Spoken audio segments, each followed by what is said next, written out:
मित्रों, आज प्रवाल पिष्टी बनाने की तैयारी की जा रही है। आप सब देख सकते हैं, ये है प्रवाल। इसे कहते हैं प्रवाल। इसे मूंगे की जड़ भी कहते हैं। मूंगा की जड़, कोरल रीफ इंग्लिश में कहते हैं। अच्छे पंसारियों के पास आप जाएंगे तो ये आपको मिलेगा, और ये ऐसे ही रहता है। ये समुद्र के नीचे पाया जाता है। जो मूंगा पत्थर होता है, लाल मूंगा, जिसे अंगूठी के साथ पहना भी जाता है, ये उसी की चट्टान है। तो इससे बनती है प्रवाल पिष्टी, जो हम धातु पौष्टिक में डालेंगे। तो अभी इसका शोधन करने की तैयारी चल रही है। इसके लिए हमने लिया ये 100 पीस नींबू, और इसका हम रस निकालेंगे, और इसके रस में फिर इस मूंगे की जड़ का तोला यंत्र से शोधन करेंगे।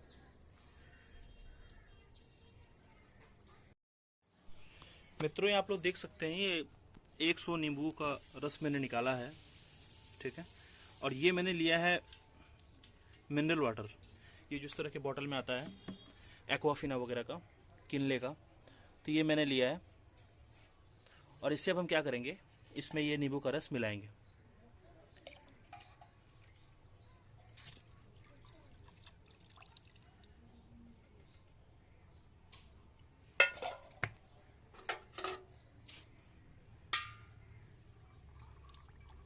इस तरह से अच्छे से मिला देंगे।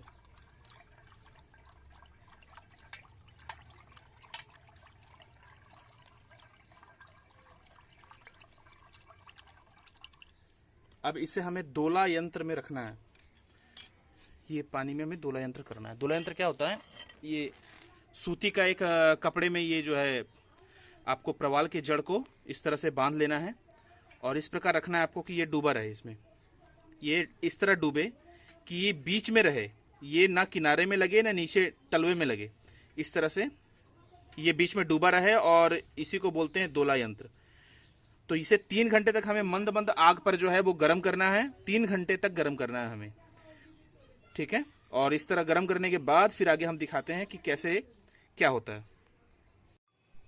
मित्रों, ये हमने दोला यंत्र पे चढ़ा दिया है इधर, और गैस हमने ऑन कर दिया है। बिल्कुल मंद आग रखनी है, देखो, बिल्कुल मंद आग रखनी है, एकदम कम। बस वो धीमा धीमा गर्म होता रहे। 3 घंटे तक इसे ऐसे ही रहने देना है। और ये हमने एक्स्ट्रा रख लिया है नींबू का पानी।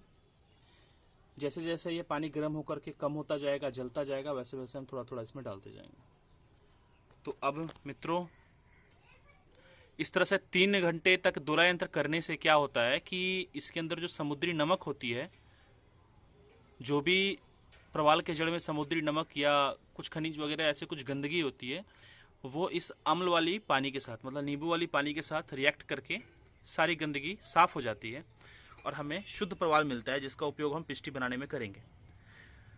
तो मित्रों, मिलते हैं आगे, देखते हैं 3 घंटे बाद क्या होता है। मित्रों, ये 3 घंटा नींबू के रस में दोला यंत्र करने के बाद इसे हमने निकाला है। गर्म पानी से अच्छी तरह से ब्रश से रगड़ करके धो लिया है। इसके छिद्र में पानी चला गया। अब इसे हम झटकेंगे ना, तो इसके अंदर जो है वो छिड़कने से इस तरह से जल जो है निकलेगा छींटे के रूप में। तो इसका मतलब इसके अंदर पानी चला गया है, और इसे सुखाना होगा अच्छी तरह से। तो अभी तो शाम का समय है, कल दिन में जब धूप निकलेगा फिर हम इसे अच्छे से सुखाएंगे। सुखाने के बाद इसे नुस्खे में प्रयोग करेंगे। एक बात बता देना चाहता हूँ, जो भी भाई फर्स्ट टाइम इसे नुस्खे को प्रयोग करेंगे या बनाएंगे, वो देखेंगे कि दोला यंत्र करने के बाद जब गर्म पानी से इसे धोएंगे तो इसके अंदर जो है चूने की तरह पाउडर निकलेगा, बहुत ज़्यादा मात्रा में। तो उसमें डरने की ज़रूरत नहीं है। वो क्या होता है कि प्रवाल का ही चूना रूप का एक रूप होता है, ठीक है। प्रवाल ही होता है वो चूने के रूप में, तो वो जो है वो निकल जाता है एक्स्ट्रा, ठीक है।